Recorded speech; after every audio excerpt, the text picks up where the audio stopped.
This is a 12-pound test. I've had up to 24 pounds on this pulley, in which case it failed, not from any of the parts breaking, but the actual shaft melted due to the friction.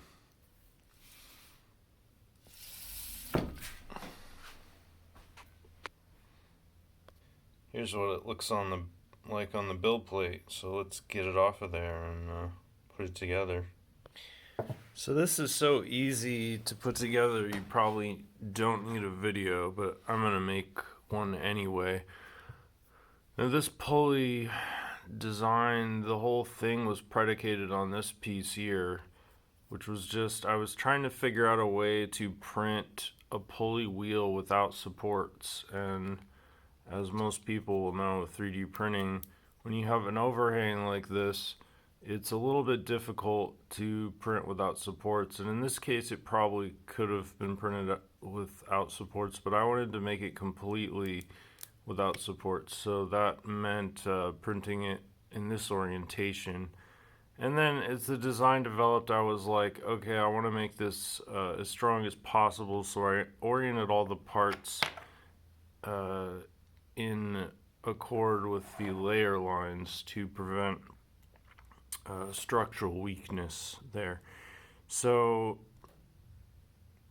to put this together, the first thing you're going to want to assemble is the wheel, and that basically just means putting these two pieces together and making sure that these crosses line up. You can see on the inside how they line up, and you just push them together as firmly as you can. There's going to be a little bit of a gap there, that's fine. And then these little keys here, you can see they have a concave side and a flat side, and the concave side goes outwards, and basically all you're going to do is lay them inside the cross with the concave section facing up, and you're going to just slot them into the little groove there that they fit into, and you can push them on either side in order to get them to fit flush in there. This is actually the hardest part of the whole assembly process, and they're friction fit. So I'm just gonna, as quickly as I can, do all 4 of these.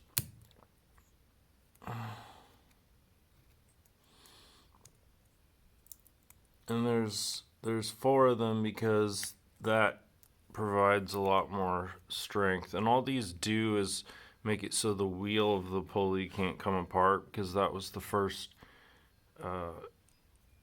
difficulty that I discovered in the design, was that the pulley wheel was actually coming apart under pressure. So I needed a way to keep these two sides from coming apart, and that's how these little keys operate. So once the keys are in place, it should look basically like this. And then you take one of these pieces here, and this is the actual shaft of the pulley.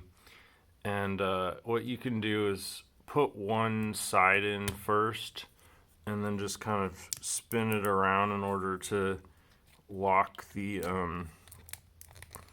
all those little keys in place, which is pretty easy to do, pretty quick. So now those are like completely locked in. So you put this through here, and the order of these is pretty important. And then you put this one through the opposite side, like that. And now once you have these two pieces together, you want to take this piece and slide it like this. And the alignment is pretty important here. Once you get this aligned, it's going to stay aligned once you put in the next piece. So like that. And then these pieces are next. and they slide in like this on both sides.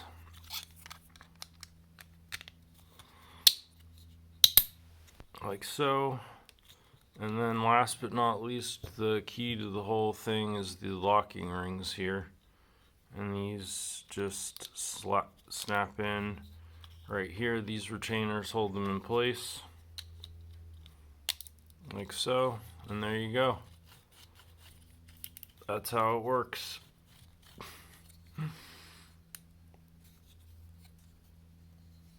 Thanks for watching.